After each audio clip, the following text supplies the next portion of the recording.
جدير مديحي عالم العصر قائد وبدر ظلام الجهل للجهل طارد أرى مركبي نحوك طرف البلاغة الذي شأوه في درك وصفك جائد قدي مركبا حتما فيوضات ربنا إذا جف عقلي أو إن الفكر جامد وإن رمت ألفاظا لإظهار فضلكم فخرت لي الألفاظ بل بعض ساجد وإن رمت أوراقا أراها تنافست بذا عرفت أقلام أنك سائد مطمطم بحر العلم في قلبك السليم حتى على ظهر العلا صرت قاعد بهيم ليالي العلم صار كصبحة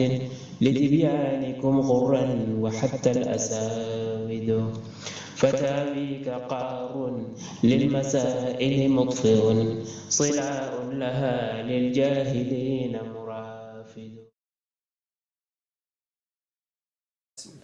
بسم الله الرحمن الرحيم. الحمد لله رب العالمين والصلاة والسلام على أشرف المرسلين سيد الأولين والآخرين سيدنا وحبيبنا وشفيعنا ونبينا ومولانا محمد وعلى آله وصحبه أجمعين ورضي الله تبارك وتعالى عن قطب العارفين وإمام الصديقين مولانا أبي العباس أحمد بن محمد التجاني وخلفائه المهتدين وأهل طريقته الفائزين الرابحين. أما بعد، قال سيدي العلامة والشيخ الأشهر والكبريت الأحمر والمجاهد الأكبر شيخ سيدي الحاج عمر بن سعيد بن عثمان الفوتي التوري القدوي رضي الله تعالى عنه وأرضاه عنا به في الفصل الأول من كتابه رماح حزب الرحيم على نحور حزب الرجيم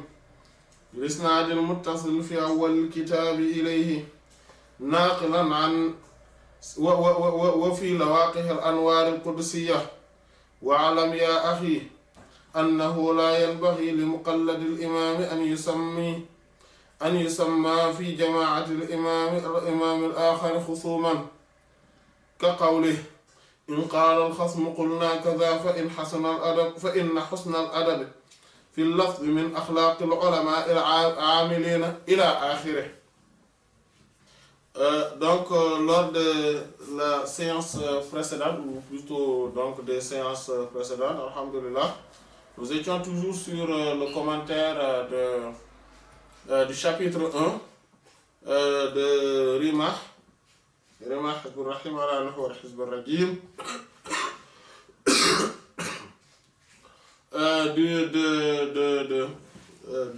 du maître accompli Cheikh Al-Hajj Omar ibn Saïd Al-Fouti radiyallahu ta'ala anhu wa ardahu anna bihi. Nous étions arrivés au terme de parler des gravités donc ou des conséquences néfastes du fait de critiquer ou d'essayer d'atteindre la réputation des savants, les connaissants, les saints.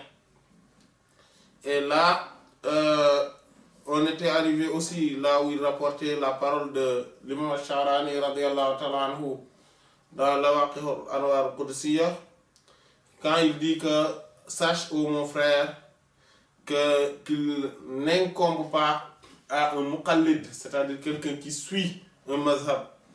Donc il suit strictement un imam. Il ne lui incombe pas de dire à l'encontre de notre groupe, celui de notre groupe donc qui suit un autre imam, qu'il les appelle un rival. Par exemple, il ne peut pas dire, par exemple, quand il dit qu'aqawlihi in qala al-khasmu qulna kaza. Si notre rival dit telle chose, nous allons répondre, nous allons riposter telle chose. En fait, il faudrait donc savoir, comme on l'avait vu lors de la séance précédente, que ce ne sont pas des rivaux. Les mazahib ne sont pas des rivaux, ne sont pas des opposants, ils ne sont pas des ennemis, et ils ne sont pas des adversaires. Tous ces mots-là ne sont pas adéquats entre les mazhabs. Au contraire, ils cherchent tous l'agrément d'Allah subhanahu wa ta'ala. Ils voyagent tous dans le chemin vers Allah subhanahu wa ta'ala et ils sont tous dans la droiture et dans la rectitude. Et les divergences sont totalement et tout à fait normales et ces divergences-là doivent être perçues comme étant une miséricorde, mais pas comme étant une source de rivalité, d'adversité, d'adversité, d'opposition, ou même jusqu'à aller à être une inimité, etc. Donc, l'imam Ash-Sha'rani donc tire cette sonnette d'alarme en disant qu'il faudrait faire très attention par rapport à cela, par rapport à ces comportements-là, et par rapport à ces formes de parler, ces genres d'expressions. Et il dit que فَإِنَّ حُسْنَ الْأَدَبِ car la beauté, l'excellence dans les convenances, dans les règles de bienséance, dans les bonnes manières spirituelles, dans les politesses à observer, fil lafzi, dans les termes, min akhlaq fait partie des vertus, des qualités, des nobles caractères, al-ulama, des savants, al-amilina, qui œuvrent ou bien qui mettent en pratique leur science. Voilà. Parce que c'est pour ça que lors de la séance précédente, nous avons insisté sur le fait que un savant devrait avoir de bonnes attitudes, mais aussi devrait avoir l'habitude des bonnes paroles. Et aussi de faire usage des expressions les plus nobles. Des expressions les plus nobles. Et le savant devrait l'adopter, ceci. Devrait l'adopter, pas quand il est déjà savant, mais c'est quand il était déjà élève, étudiant. Et il était déjà sous la bannière des maîtres, des professeurs, des enseignants. Voilà, c'est dans ce cadre-là qu'il faudrait que le savant essaie d'avoir ce genre d'attitude. Mais ou bien plutôt l'élève, l'étudiant. Voilà. Et combien il est excellent, un savant qui est en même temps humble, qui est en même temps modeste, qui en même temps a de la politesse dans ses propos, parle bien, parle avec les mots les plus beaux, les plus jolis, les plus adéquats. Voilà. Il faudrait toujours adopter cette attitude-là. Voilà. S'exprimer de la manière la plus jolie possible. Mais combien il est beau un savant qui a le cœur propre, indemne de tout ce qui pourrait être apparenté à la méchanceté, à la haine, au mépris, etc. envers tous les musulmans, envers toute la créature, envers tous les humains. Combien il est beau ce savant qui a un comportement modèle devant tout le monde. Voilà. Donc c'est pour cela que toutes ces nobles caractères, toutes ces convenances, toutes ces règles de bienséance, il faudrait les adopter d'abord en tant qu'élève. C'est comme ça qu'il faudrait faire. Sinon, si on ne les adopte pas en tant qu'élève, lorsqu'on deviendra un savant, qu'est-ce qu'on va enseigner? Les insultes. Qu'est-ce qu'on va enseigner? Le fait de maudire les gens. Qu'est-ce qu'on va enseigner? Le fait de critiquer les gens à tout prix. Qu'est-ce qu'on va enseigner? Le fait d'insulter les autres savants, d'atteindre ou de salir leur réputation, etc. C'est ce qu'on va enseigner aux élèves. C'est ce qu'on va enseigner aux disciples. Oh, quelle est mauvaise cette tarbiya, cette forme d'éducation. On n'éduque pas les gens de cette manière-là. Mais ça, pour l'avoir, il faudrait d'abord avoir cela. Il faudrait être, c'est-à-dire que avoir toutes ces convenances-là, ces règles de bienséance dans les propos, dans la façon de parler, surtout dans la façon aussi de concevoir les choses. Le fait qu'on puisse avoir un cœur propre envers tout le monde, ça, il faudrait l'avoir avant même de devenir un savant. C'est ce qui fait que quand on devient un savant, on a déjà acquis tout cela. Et c'est ce qu'on va enseigner aux élèves, aux disciples. Voilà. Partout où on parle des grands savants, partout, dans toute leur biographie, on voit bien qu'ils, et dans le livre, etc., l'écrasante majorité, on voit quoi? On voit qu'ils choisissent toujours les mots les plus jolis. Comme nous l'avions vu lors de la séance précédente, le prophète sallallahu alayhi wa sallam choisit les plus beaux mots, les plus belles expressions, les plus beaux termes pour parler aux gens. Le langage coranique est des plus beaux, et le langage le plus beau possible, le plus joli, le plus sublime possible. Voilà. Le Coran a parlé même des sujets les plus intimes, et on n'a aucun problème de l'écouter, de l'entendre, de le lire avec nos enfants ou avec nos parents. Pourquoi? Parce que c'est un langage, parce que c'est un joli langage. Voilà. C'est comme ça qu'il faudrait aussi, et le Coran nous a enseigné aussi la façon de parler, la façon d'agir, et aussi les idéologies, les pensées, les formes d'action et de réaction qu'il faut avoir. C'est ça.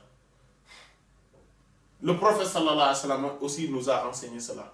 C'est pour cela qu'il dit, quand il a même dit que ce n'est pas possible qu'on puisse être, par exemple, quelqu'un qui jette les sorts de la malédiction sur les gens, en parlant des gens, en les maudissant, et devenir un véridique. La anan wa siddiqan la yattami'ani. Voilà. Il nous dit que le fait d'être quelqu'un qui maudit les gens et le fait d'être un véridique, un siddiq, ces deux choses sont ne sont pas compatibles. Ils ne peuvent pas se joindre en même temps chez une personne. Voilà.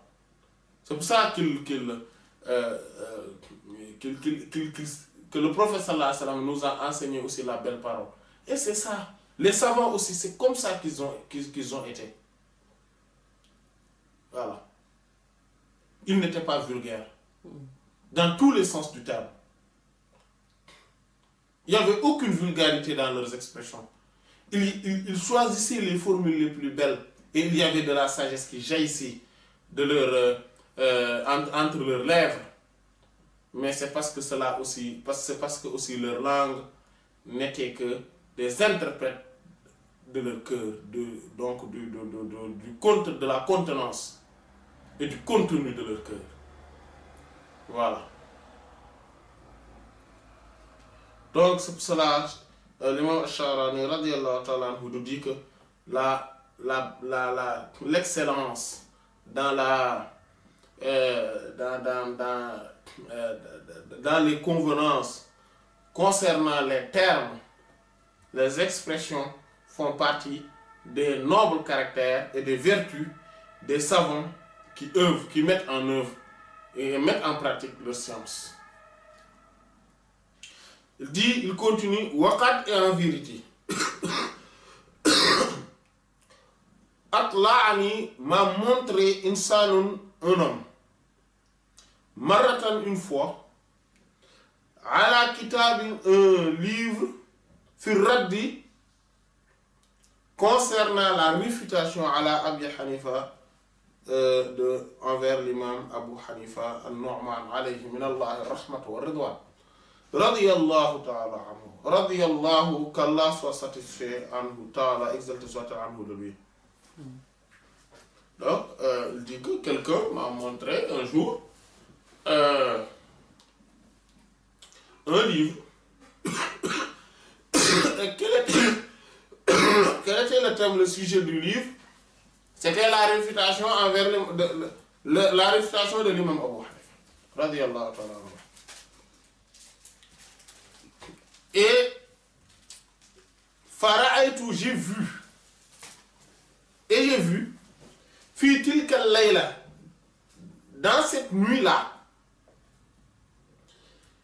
fi waqi'atin, donc c'est dans un événement spirituel, c'est fi waqi'a, voilà. Donc c'est pas waqa, etc. Voilà, ça manque un ayn donc dans la nusra. Donc c'est dans l'édition.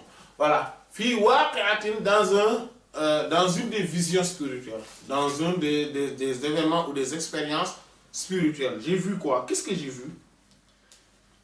Al-imam Abu Hanifa. J'ai vu l'imam Abu Hanifa. Radiyallahu anhu. Wa qad tasawwara, et il s'est élevé. Donc il a eu la forme de Nahwa qui s'apparente à Sittina Zira'an, 60 coudées.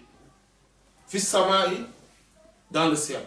Donc il s'est élevé jusqu'à avoir la taille donc dans le ciel, de 60 coudées. Donc environ 30 mètres. Voilà, comme la taille de Sayyidina Adam, alayhi salam. Walahu, et j'ai vu qu'il avait nourun, une lumière, kanour shams, telle la lumière du soleil, tellement éclatant, que l'imam Abu Hanifa radiyallahu anhu était éclatant. Et ça, en fait, c'est une manifestation de sa réalité. Parce que c'est le soleil éclatant dans le monde du fiqh, comme on va le voir, Inch'Allah. Wa ajidu, et j'ai trouvé dans cette expérience spirituelle, ce gars-là, allazi qui radda, réfuté alayhi sur lui. Donc j'ai vu celui qui a rédigé le livre, qui a écrit le livre, pour essayer, soi-disant, de réfuter l'imam Abu Hanifa. Tijahahu, qui est juste devant lui, en face de lui. Yushbihu, et qui ressemble à Anna Moussa, une petite fourmi sauda noire.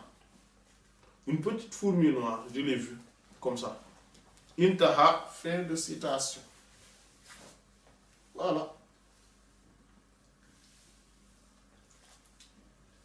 Voilà. Donc, et ça c'est l'exemple. Vous voyez l'imam Abu Hanifa, qui est donc grand, parce que ça montre, en fait, la taille humaine n'est pas comme ça. Un homme ne mesure pas 30 mètres. Mais ça montre sa grandeur. Comme il l'a vu avec cette taille-là, dans cette expérience, ou cette expérience spirituelle, donc c'est dans un rêve, il l'a vu, parce que le grand saint là qui accède, dont ce cœur accède à ce monde imaginal, avec la pureté et qui accède surtout au niveau spirituel de l'imam Ash-Sha'rani, radiyallahu ta'ala anhu, quand il voit une chose dans son rêve, il le voit, mais avec sa réalité. C'est une réalité qui se manifeste. Et il a vu la réalité de l'imam Abu Hanifa, qu'il était un grand homme, donc qui dépasse l'imagination de nos générations. Parce que nous, on ne peut pas imaginer un homme qui mesure 30 mètres. Les plus grands hommes qu'on voit dans toutes ces générations d'ailleurs, en tout cas depuis que j'ai commencé à voir à la télévision, qu'on parle d'un grand homme, quelqu'un qui mesure, il ne dépasse pas 2,50 m. Il n'atteint pas 2,50 m. Donc si l'imam Abu Hanifa radiallahu anhu atteint 30 mètres dans cette vision spirituelle, c'est parce que réellement, dans sa réalité, c'est quelqu'un de géant. C'est-à-dire que ça montrait vraiment le fait qu'il soit quelqu'un d'extrêmement spirituel. Oui. Et ce qui le montre encore davantage, c'est que sa lumière, elle était éclatante. Telle la lumière du soleil. Vous voyez l'astre là, qui éclaire le plus cette terre, c'est quoi? C'est le soleil. C'est le soleil. Oui. Parce qu'il y a la lune, il y a les étoiles, etc. Mais toutes ces astres-là n'ont pas d'effet quand le soleil apparaît. Et ils sont là que quand le soleil disparaît. Ou plutôt quand le soleil se couche. Et là, on peut voir les autres astres. Mais quand le soleil est là, au zénith, les autres astres disparaissent des vues. Et l'imam Abu Hanifa était comme ça. Radiyallahu anhu.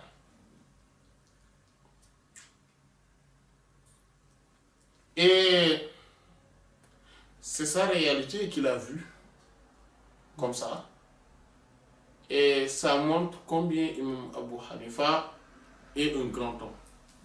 Au vrai sens de ce terme. Pas un grand homme comme on pourrait l'imaginer, oui, telle personne c'est un grand homme. Non, lui c'est un grand homme au vrai sens de ce terme. Et que l'autre là, qui essayait de le réfuter, qui il est pour le réfuter? Et ça c'est ce que l'imam Sufyan ibn Sa'id al-Thawri radiyallahu anhu avait dit à quelqu'un qui avait dit que l'imam Abu Hanifa s'est trompé pour dire, il lui a dit, mais malheur à toi, comment tu peux dire que l'imam Abu Hanifa s'est trompé? Lui qui avait 50 élèves au minimum autour de lui qui étaient des mujtahid. Il y a l'imam Abu Yusuf, Yaqub ibn Ibrahim al-Ansari, l'imam Muhammad ibn Hassan al-Shaybani, il y a l'imam Zuhal, etc. Radiallahu anhu. Et à chaque fois, avant de statuer sur une question, non seulement lui, il donnait son avis, mais aussi les autres donnaient leur avis. Et autour de lui, il n'y avait pas moins de 50 mujtahid qui ont atteint ce degré-là. Des grands imams, si on peut s'exprimer ici dans tous les plans, dans tous les domaines de science. Et pourtant, c'est lui. Eux, ils l'ont agréé comme étant leur maître. Et l'imam Abu Hanifa radiyallahu anhu faisait quoi? L'imam Abu Hanifa radiyallahu anhu donc parlait et ses avis étaient considérés. C'était ses avis qui étaient considérés le plus, mais aussi il écoutait tous les autres avant de statuer sur la question. Et parce que eux aussi c'était ses élèves à lui. C'est lui qui les a formés jusqu'à ce qu'ils atteignent ce niveau-là. Et ils l'ont agréé comme étant. Voilà. Comme étant leur. Et dans le tasawwuf, l'imam Daoud al-Ta'i a pris. Ce grand imam-là s'est formé auprès de l'imam Abu Hanifa aussi. Ce grand imam du soufisme. Et donc, l'écrasante ou la presque totalité des tariqas passe par lui, inéluctablement. Donc, l'imam Abu Hanifa, ce n'était pas n'importe qui. Et, voyez-vous, donc, quand il a vu...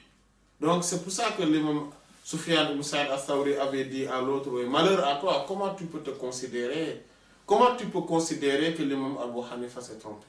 Comment tu peux le dire ça? Ça montre combien eux, ils connaissaient la valeur de qui ils étaient. L'imam Soufiane ibn Sa'id al-Thawri n'était pas moindre. C'était un grand imam aussi. D'une excellence insaisissable.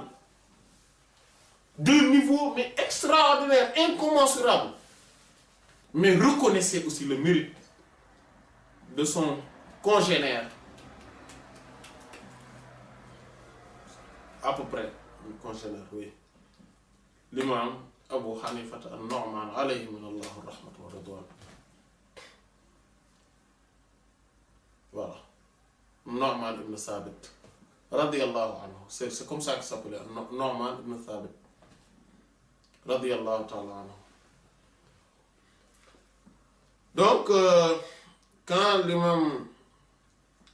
Voilà, donc l'imam Al-Sha'rani, radiyallahu anhu, l'a vu, tel un soleil éclatant, et a vu face à lui qui, son détracteur, tel une petite fourmi. Vous savez, les fourmis sont des tailles différentes. Il y a les plus petites. Les plus petites fourmis, voilà, mais noirâtres. Tellement, et le gars était ténébreux. Qu'est-ce qu'il a? Mais normalement, celui qui écrit normalement des livres comme ça, c'est parce que, en fait, il connaissait quelque chose. Et il se permettait de réfuter l'imam Abu Hanifa. Radiyallahu anhu.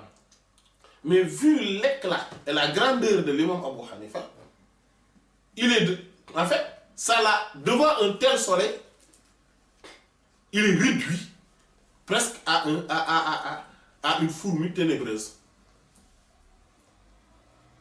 Sa réalité est devenue cela. C'est là où on voit la gravité de s'attaquer aux grands savants.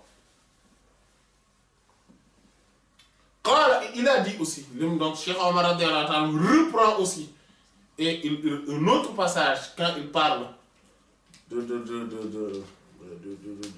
l'imam Sha'rani radiyallahu anhu, il dit wa iza kana, et s'il est imamuna, notre imam al-Shafi'i, parce que lui, voilà, dit que notre imam, c'est-à-dire l'imam Muhammad ibn Idris al-Shafi'i, Abu Abdullah Muhammad ibn Idris al-Shafi'i radiyallahu anhu, yaqulu dit an-nasu, les gens, kulluhum, tous, sans exception, yalun, sont redevables fil fiqh, dans le domaine du fiqh, ala Abu Hanifa, à l'imam Abu Hanifa. Tous ceux qui sont... Aujourd'hui, si on parle du fiqh dans sa forme actuelle, quand même, il faudrait savoir qu'on le doit à l'imam Abu Hanifa, al-Nu'man. Radiyallahu ta'ala anhu wa ardah. Ça, il faut le savoir. D'ailleurs, vous savez, l'imam Malik lui-même, même malgré qu'il était qu'il avait cette vision pointue dans le fiqh, il y a beaucoup de choses. Par exemple, la Mudawwana, Asad ibn Furat, rahimahullah, avait rédigé les questions, mais sous la forme des Ahlul Koufa, c'est-à-dire de ceux qui étaient dans la ville de l'imam Abu Hanifa, qui était le grand imam là-bas. Donc, il a rédigé les questions comme ça, et d'ailleurs, c'est pour ça que quand il l'a présenté à l'imam Malik, l'imam Malik l'avait chassé. Tellement que cette forme-là n'était pas la forme qui était très connue à l'époque. Mais c'est après l'imam Malik que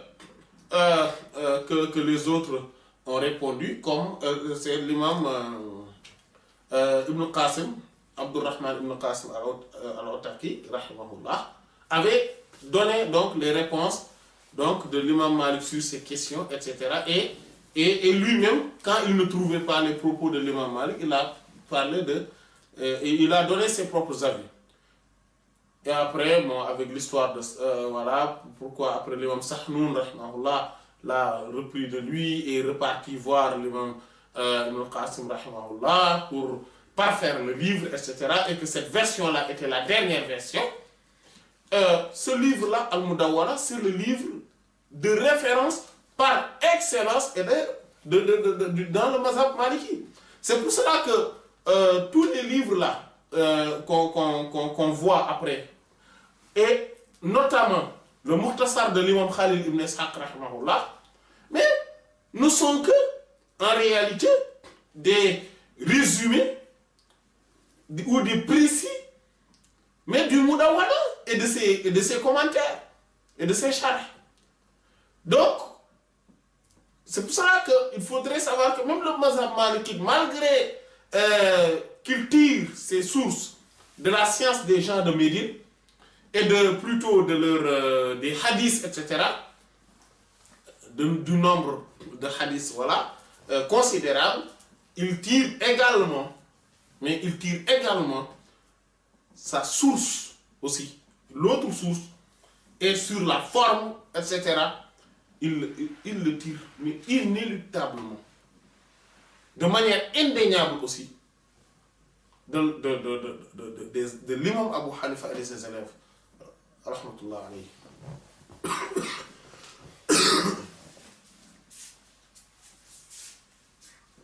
Donc, quand l'imam Shafi'i radiyallahu anhu dit cela, dit que quand on parle de fiqh, quand on est dans le domaine du fiqh, tous, on est redevables, on est sous la bannière de l'imam Abu Hanifa. Ça, c'est une vérité indéniable.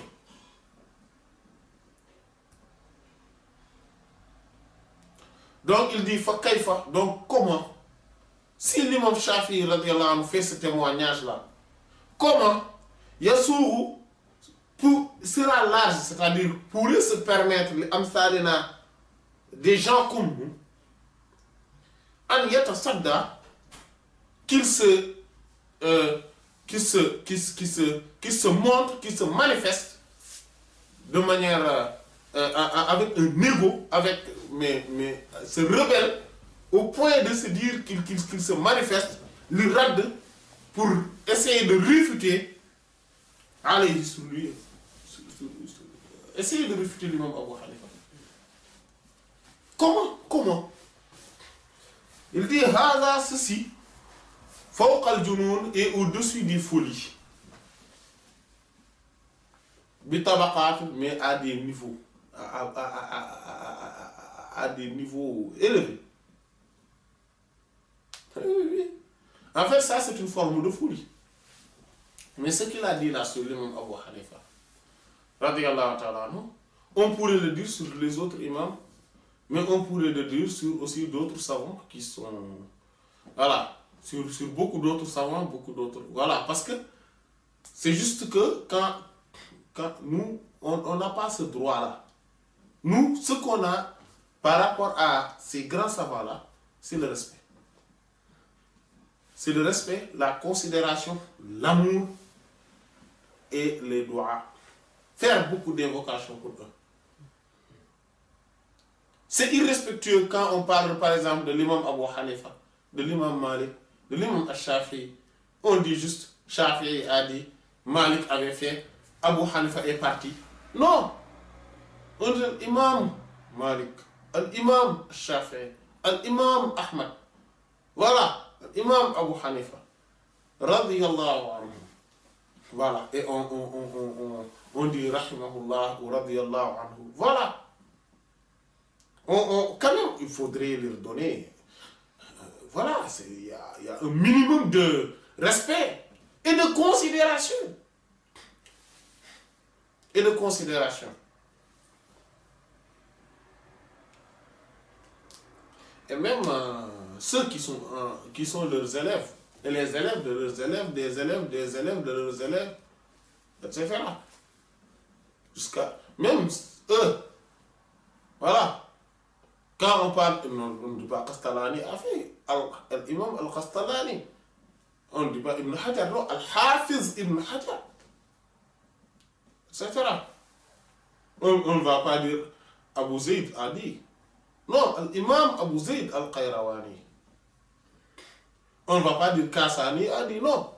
L'imam al-Kassani, etc. Rahmatullah al-Jami'. Voilà. Donc, on parle de, en parlant, voilà, en les donnant des titres. Mais aussi, quand on parle de, on ne doit que dire du bien. On ne doit que dire des éloges à leur égard. Voilà. Voilà. Mais si ça, c'est le cas des savants, mais quand même, c'est des savants. Bon, c'est-à-dire, quand on parle des savants ici, on parle des saints en même temps. Si c'est le cas, mais que doit-on dire des cas des compagnons du prophète sallallahu alayhi wa sallam. C'est encore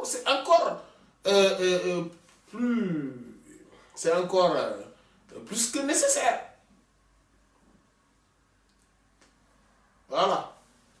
On ne parle que du bien sur eux. Et on n'essaie pas de se montrer comme étant un intellectuel qui veut, qui montre qu'il est libre, qu'il a une liberté de penser, etc. Non. La liberté de penser, elle est totalement normale. Et c'est un droit pour tout le monde. Cependant, si on ne maîtrise pas les choses, il ne faudrait pas se permettre de se dire qu'on a la liberté de penser. Parce que aussi la liberté de penser doit rimer avec le fait d'avoir les éléments qu'il faut pour pouvoir penser librement. Voilà. Et ça, tout le monde n'en a pas. Tout le monde n'a pas tous ces éléments-là pour pouvoir juger un tel ou une telle. Voilà. C'est là où se trouve le problème parfois. Parfois, on parle d'un grand savant, quelqu'un peut se permettre de critiquer, de lui tomber dessus, de parler, mais de très mal sur lui. Et d'entacher sa réputation alors que ce savant-là a sacrifié toute sa vie pour Allah subhanahu wa ta'ala, pour son prophète, sallallahu alayhi wa sallam, pour l'islam. Et il a eu beaucoup de soucis dans sa vie à cause de ces principes qui ne se résument que sur le Coran et la Sunna du prophète sallallahu alayhi wa sallam. Il a fait beaucoup de sacrifices. Il a subi énormément de supplices à cause de cela. Mais il a tout fait pour laisser un héritage, pour léguer un héritage aux générations futures. Et après, nous, on se permet de venir, de s'asseoir sur un fauteuil, ou plutôt sur un lit, de boire notre boisson, de soda, ou un jus de fruits, et de les critiquer, être dans l'ombre, être sous un ombrage, avec des salles climatisées, et commencer à critiquer. C'est extrêmement grave, je ne sais pas, même pas si on se rend compte de la gravité de cette attitude. Non. Il faudrait avoir un recul. Et parfois, on n'a pas beaucoup d'éléments sur eux. Mais ça, si c'est le cas, sincèrement, si c'est le cas des savants, des saints, mais que doit-on penser des compagnons radiyallahu anhum? Surtout à cause, si ces critiques sont le résultat de notre information très limitée de ce qui se passe ou ce qui s'est passé entre eux. Voyez-vous aujourd'hui là, le monde vit beaucoup de conflits. Il y a beaucoup de conflits dans le monde. Mais qui peut dire sincèrement et objectivement qu'il détient les informations qu'il faut pour pouvoir juger tel ou tel groupe? avec toute objectivité. Qui peut le dire aujourd'hui? Qui peut dire aujourd'hui que les conflits là qu'on entend dans le monde, partout dans le monde, que oui, moi, je détiens les informations qu'il faut et il peut jurer en mettant sa main dans le feu, jurer qu'il détient toutes les informations qui peuvent lui permettre de déclarer qui a raison et qui a tort. Parce que dans les périodes de fitna, quand il y a la fitna, c'est comme ça. C'est que c'est extrêmement difficile de déceler celui qui a raison et celui qui a tort. Ça, il faudrait qu'on le sache. Ça, c'est dans les périodes de tourmente, dans les périodes d'épreuve. On n'arrive même pas, mais parfois même dans un conflit qui est entre deux personnes qu'on connaît très bien. On habite dans la même maison avec deux personnes qui ont un conflit, un différend entre eux. Parfois, il est très difficile de les départager et de savoir la part de la vérité. Qui a raison et qui ne l'a pas. Et souvent, on voit quoi? On voit que même celui qui a la vérité a une part quand même d'erreur. Et celui qui a faux a, dans une certaine mesure, une part de vérité quand même, si on regarde bien les choses. C'est vrai qu'il s'est trompé, c'est vrai qu'il a été injuste, mais il y a une part de vérité sur ce qu'il réclame. Mais ça, on le voit souvent dans les conflits entre deux personnes, mais qu'on connaît très bien et qui sont là. Qu'allons-nous penser si c'est un problème qui concerne des générations qu'on n'a pas vues, dont on ne connaît rien, ou presque?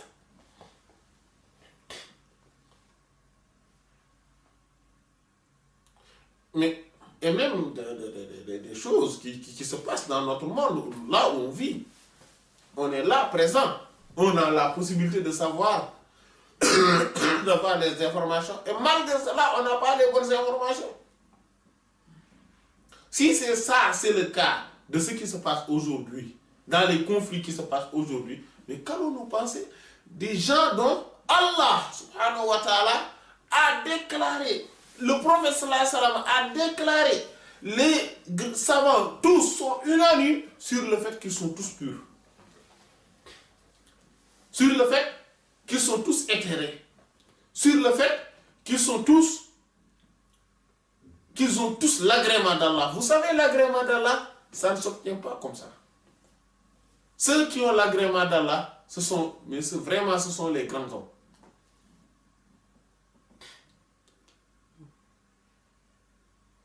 Oui, c'est ceux qui ont atteint la sommité de la crainte révérentielle. Radiyallahu anhum wa radu anhum. Et Allah a dit quoi? Dhalika liman khashiya rabbah. Ça, c'est ceux qui ont atteint, c'est pour ceux qui ont atteint la sommité de la crainte révérentielle. Et oui. Et Allah subhanahu wa ta'ala a dit que lui, il est satisfait, il a agréé les compagnons du prophète radiyallahu anhu. Et tous les savants sont d'accord sur ce fait. Tous. Donc, s'il y a un problème entre eux, des conflits, et différents conflits entre eux, avec tout ce que cela implique et qu'on sait qu'il y avait la fitna, on devait bien quand même se garder de pouvoir essayer de les juger.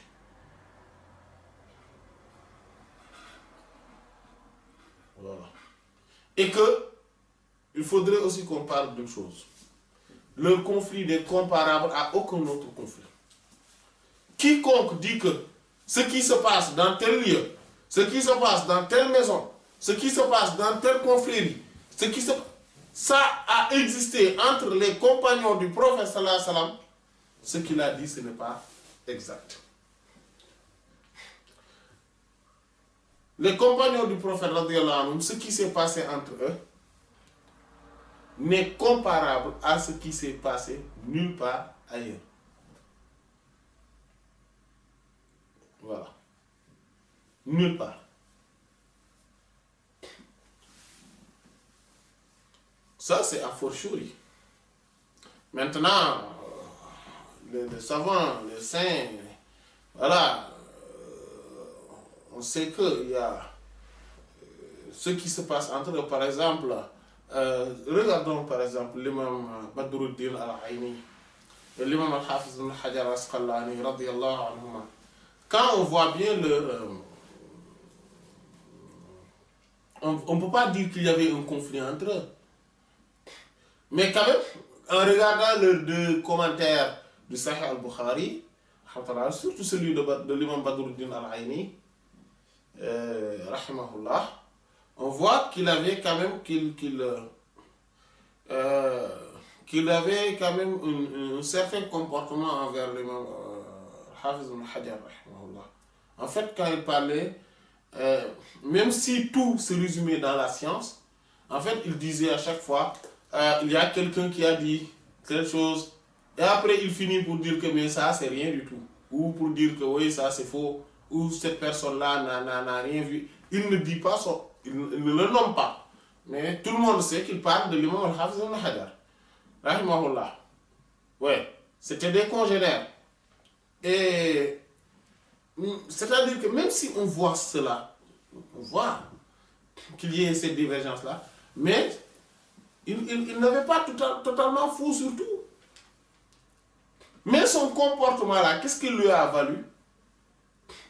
En regardant bien les commentaires des hadiths, je parle bien que des hadiths, de Umdatul Qari, c'est-à-dire ce livre-là, le commentaire de l'imam Badruddin al-Aini, rahimahullah, et on regarde le commentaire, le même commentaire des hadiths, le même, quand l'imam al-Hafiz ibn Hajar, rahimahullah, le dit le fait dans Fath al-Bari, le même hadith, etc., on voit que celui de l'imam Badruddin al-Aini était plus étayé, était plus consistant, avec toute la méthodologie qu'il faut. Mais Allah subhanahu wa ta'ala a mis une baraka énorme sur le livre de l'imam al-Hafiz ibn Hajar, rahimahullah. Et pourtant, l'imam Badruddin al-Aini a énormément de mérite. Énormément de mérite.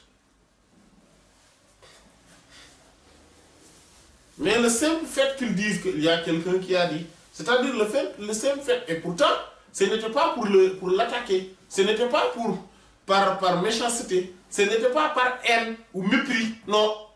C'était juste qu'il n'était pas d'accord avec lui sur certains propos. Et il ne le nommait pas.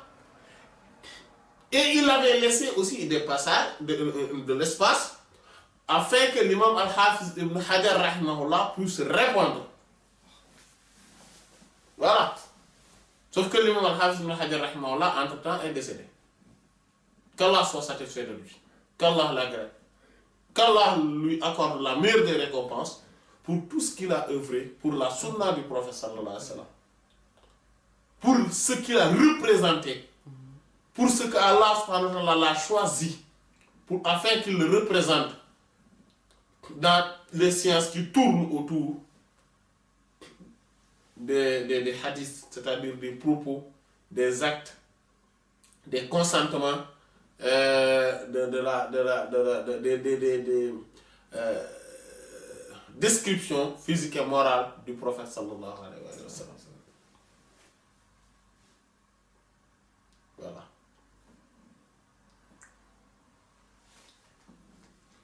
Il dit que, en effet, Qala adi ta'ala exalté soit-il. Dans la sourate Shura, c'est-à-dire la sourate 42, verset 13.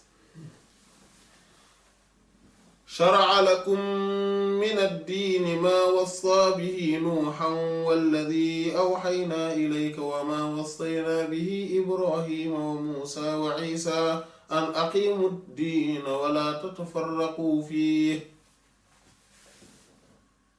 Donc Allah subhanahu wa ta'ala vous a shara'a lakum min ad-dini, donc Allah subhanahu wa ta'ala vous a légiféré dans la religion, shara'a lakum fi ad-dini ma wassa bihi Nuhan, ce dont on a ce dont il a ma wassa bihi Nuhan, ce dont il a légué, ce qu'il avait donné. Wassa, c'est conseiller, ce qu'il avait donné, ce qu'il avait légué à Nuhan, Sayyidina Nuh alayhi salam. Wallazi, et ce donc awhayna ilayka, qu'on a révélé à toi, c'est-à-dire à Sayyidina Muhammad sallallahu alayhi wa sallam, wa ma wassayna bihi, et ce dont on a donné comme conseil, comme législation à Ibrahim, Sayyidina Ibrahim alayhi salam, wa Moussa, Sayyidina Moussa, wa Isa, Sayyidina Isa, c'est quoi? C'est quoi? C'est tafsiriyya, c'est an là, c'est tafsiriyya.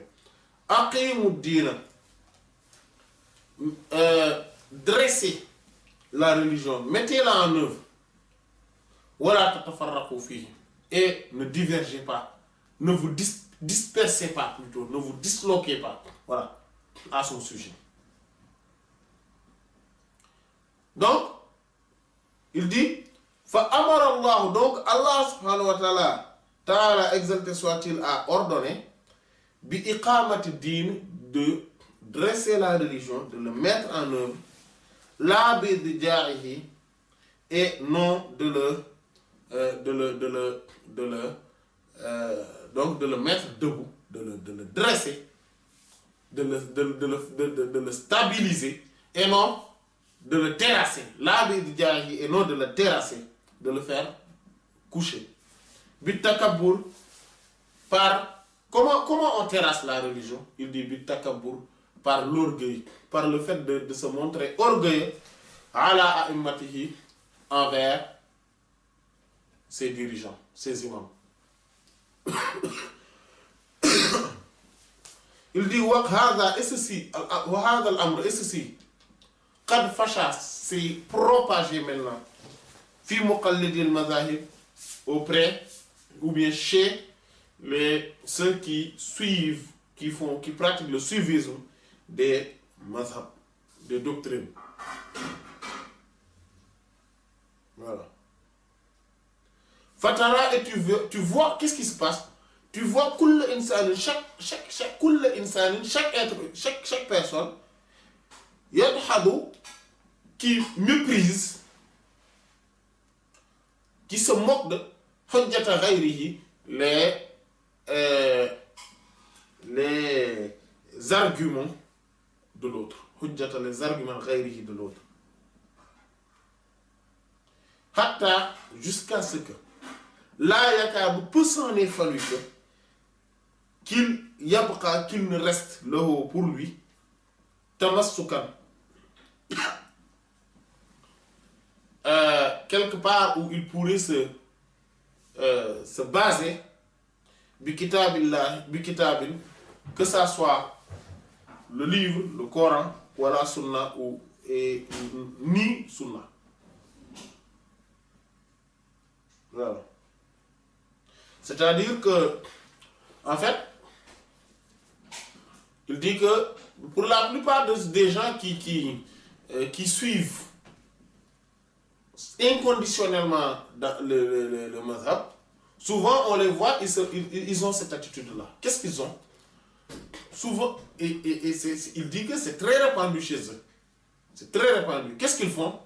Quand ils parlent des autres là, des autres, ceux qui ont des autres mazhab, quand ils ont un avis, ils essaient tout le temps de le discréditer, de décrédibiliser leur argumentation et leurs arguments. Et de dire que oui, ils ont dit ça, mais ça ne se base sur pas ce verset-là, non, n'est pas un argument pour eux, parce que, etc. Ils font tout. Même ils essaient même de tordre les arguments, tordre les versets ou les hadiths. Pourquoi? pour que la vérité ne se trouve que pour eux, que pour leur mazhab, que pour leur doctrine.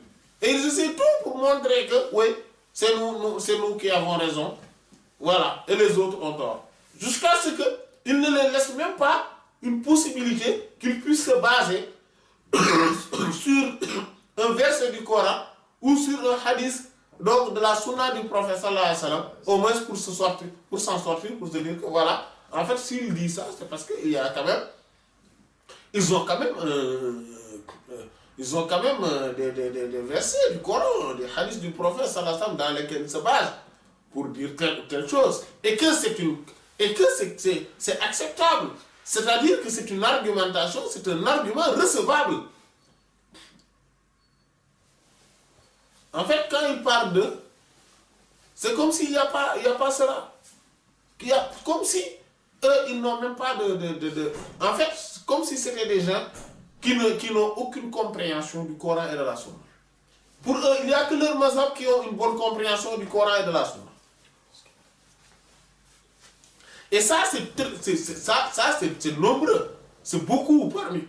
Et il y a une autre forme. Certains qui... Et ça, c'est pour ça que quand on est dans le taqlid, souvent on a parfois ce problème-là. C'est-à-dire qu'on n'a pas le cœur ouvert. On ne pense pas que la vérité pourrait être multiple. Pour eux, la vérité ne peut être qu'unique. Alors que non, la vérité est un océan. C'est un océan. Si on parle dans les mazhab, si on parle de divergence et qu'on dit que c'est cette parole-là qui pourrait être le plus recevable, cela ne veut pas dire que c'est la seule parole recevable. Cela veut dire qu'ils sont dans l'océan de la vérité et on essaie de s'approcher le plus au centre. Quelle est la parole qui s'approche le plus au centre? Mais sinon, toutes les mazhab, parce que en fait c'est des doctrines, c'est une évidence que tous ces imams-là, que tous ces grands savants qui suivent ces mazhab ne sont pas quand même, sont des gens intelligents quand même. Ce sont des gens qui ont la foi quand même. Ce sont des gens qui aiment Allah et son prophète sallallahu alayhi wa sallam quand même. Ce sont des gens qui veulent avoir l'agrément d'Allah subhanahu wa ta'ala quand même. Et ils savent qu'ils ne peuvent l'avoir que quand ils suivent ce que Allah subhanahu wa ta'ala a demandé de suivre et ce que le prophète sallallahu alayhi wa sallam a enseigné. Donc s'ils se conforment à la parole du mazhab, c'est parce que à leurs yeux, cela est conforme au Coran et à la Sunna. Voilà. Et dire que tous eux, en fait, tout ce qu'ils ont dit, c'est faux, et que c'est nous qui avons raison. Mais ça, c'est d'une gravité extrême. C'est là où il faut faire très attention par rapport au mazhab. Voilà. Donc, ils ont tous des avis. Et il y a une chose qu'il faudrait savoir. Par exemple, que la prière est obligatoire. Le jeûne du Ramadan commence l'aube, à l'apparition des premières lueurs de l'aube jusqu'au coucher du soleil. Ça, ce n'est pas un avis de mazhab. Ça, c'est le Coran et la Sunna. De manière claire et évidente. Quand on parle de mazhab, c'est des questions qui sont équivoques. C'est-à-dire, c'est des questions où les gens peuvent avoir des compréhensions différentes des textes. C'est là où on parle de doctrine. C'est là où on parle de mazhab. On n'en parle pas quand il faut dire que est-ce que prier c'est une obligation ou pas. Ça, on ne parle pas de mazhab. Par exemple, on ne peut pas venir me dire qu'est-ce que le mazhab maliki dit sur le fait de prier ou de ne pas prier. Non, tout le monde sait qu'on doit prier, le fait de ne pas prier n'est pas juste. Ça, ce n'est pas un mazhab. C'est pas le mazhab, c'est pas ça, c'est pour ça que c'est important. Quand on parle du mazhab, on parle des choses, des questions où on a une différence d'interprétation des textes.